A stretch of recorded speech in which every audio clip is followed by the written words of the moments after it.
Mestre Celso Barros, me permita fazer uma pergunta um tanto ingênua, mas a curiosidade dos amigos em casa, essa curiosidade existe. 93 anos, lúcido, atuante, trabalhando, produzindo. O senhor acredita isso à genética ou cuida efetivamente do corpo e da mente? As duas coisas. Os meus ancestrais viveram muito. Minha mãe morreu com 93 anos de idade. A tia Lourdes, que me alfabetizou, morreu com 101. Meu pai morreu novo porque morreu de acidente. Então, a longevidade é um produto da própria natureza humana. Então, eu, naturalmente, tive essa aproximação, tive essa origem. E os meus parentes, geralmente, eu tenho uma tia aqui, que mora ali perto da minha casa, ela completou 102 anos. E continua? E continua deitada, sem consciência, mas continua viva. Viva. Então eu devo isso também à própria cuidado que eu tenho comigo mesmo. Mas a cabeça? Essa aí é porque tem impressão que, porque eu estudo muito, leio muito, procuro fazer reflexões profundas, procuro meditar, procuro compreender a vida, procuro estudar. Isso também é um fator importantíssimo para envelhecer sorrindo, envelhecer como as árvores envelhecem. O professor Clemente Fortes afirmava que não tinha certa dificuldade para conciliar o magistério e uma outra atividade qualquer, a advocacia. O senhor tem sido um professor brilhante ao longo de mais de 70 anos e tem 60 como advogado. Professor brilhante e advogado bem-sucedido. Como é que o senhor conseguiu conciliar essas duas coisas de forma tão produtivas? A advocacia é o magistério também. Assim como o magistério é uma advocacia. Então isso combina muito bem. As coisas do espírito são muito complexas e elásticas. Então, uma coisa pode suceder à outra ou, ao mesmo tempo, viver em conjunção. Portanto, o magistério e a advocacia são duas coisas que trabalham o pensamento da pessoa, cuidam da sua organização e, consequentemente, me parece que não existe nenhuma contradição entre um e outro. Se as duas podem se juntar muito bem e podem muito bem chegar a uma conclusão uniforme. O senhor acaba de lançar esse livro, que é um pouco de memória e também muitas reflexões sobre a sua atividade como político, a sua atividade como pensador, como filósofo, como professor. Isso é um livro de memórias ou o senhor pensou determinados temas que lhe pareceram mais importantes para figurar no livro? Não é um livro de memória. Me parece que a minha vida não tem tanta importância para que os outros a conheçam. Eu queria mais ou menos mostrar a minha atividade política, que é uma atividade pública, não é individual, não é privada. E o título primeiro, a parte do livro, está de itinerário político e sentimental.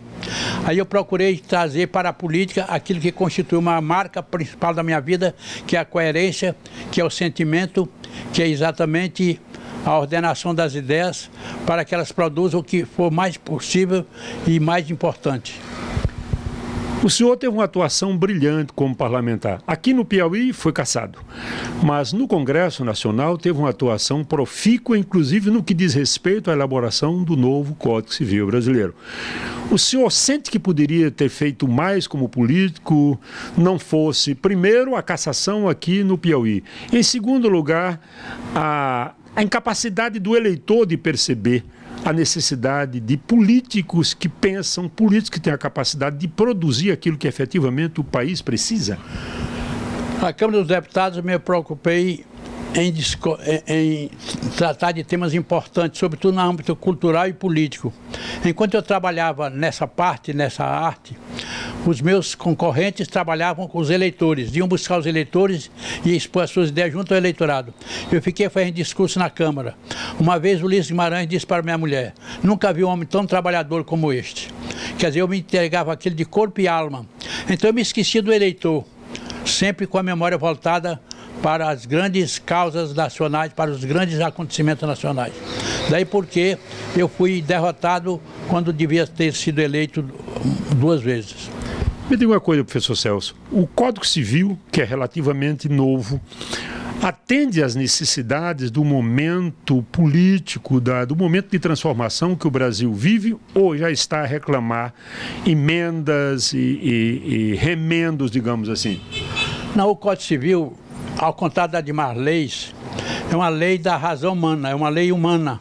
Quer dizer, aquilo que o homem não muda, também o Código não muda. É uma lei estável, ao contrário das demais. As outras leis, você está distante delas. A lei eleitoral, a lei administrativa, ela se coloca o distante do homem. Ao passo que o Código Civil é a constituição do homem comum. O homem está dentro do Código Civil. Então ele é difícil altera, quer dizer, a lei romana ainda é uma lei atual. Embora nós tenhamos necessidade de modificá-la sobre determinados aspectos, mas ela tem um sentido de estabilidade e de universalidade. Estabilidade e universalidade são os dois caracteres do Código Civil. É o código que não muda, porque quando você trata da pessoa humana, da personalidade, é a pessoa humana. Quando você trata da herança, você está tratando do homem. Quando você trata da família, é a própria constituição do homem em família. Portanto, o Código Civil é aquela lei que não muda. Por exemplo, nós tivemos 8 constituições no Brasil e apenas 2 códigos civis. Quer dizer, isso mostra o quê? Que o Código Civil é a lei padrão, é a lei uniforme, é a lei básica. Para perdurar. Para perdurar. As outras não, as outras são transitórias. A lei, o Código Civil, o Código de Processo Civil, a Constituição, o Estatuto do Magistério, todos são leis que visam o homem na sociedade. O Código Civil visa o homem na sua própria essência, na sua própria individualidade. Professor, de que forma o direito vai alcançar as mudanças tecnológicas? Por exemplo, os crimes cometidos na internet, como alcançá-los, como punir os responsáveis, se essa engenhoca é relativamente nova e está muito além do direito, não só no Brasil, mas também além do Brasil? A evolução técnica foi tanto grande que ela pegou o jurista de surpresa. Eles não pensaram, jamais pensaram que poderia acontecer isto. Então, quando acontece, é difícil você procurar uma lei que se adapte perfeitamente a uma realidade inteiramente subordinada à lei da ciência e à lei da tecnologia. Daí porque não é fácil você encontrar uma solução para os crimes decorrentes da tecnologia moderna, da internet e outros. Por quê? Mas o que eu posso assim, é que não é o homem que... Não é a lei que faz o homem, é o homem que faz as leis. Então eles têm que adaptar. O que nós precisamos não é mudar código, é mudar a consciência dos juízes. Essa consciência, se for bem aplicada, ela torna moderno um código antigo e torna um código novo antigo. Ou seja, com as leis de que dispomos, nós podemos alcançar os crimes que são praticados. Inteiramente, porque esses crimes são praticados pela consciência humana, pela vontade humana. A tecnologia é só o meio, o instrumento para... É um instrumento para chegarmos a uma solução definitiva. Quer dizer, a tecnologia não pode absolutamente matar no homem aquilo que é essencial dele, para que ele possa descobrir formas novas de punir o homem.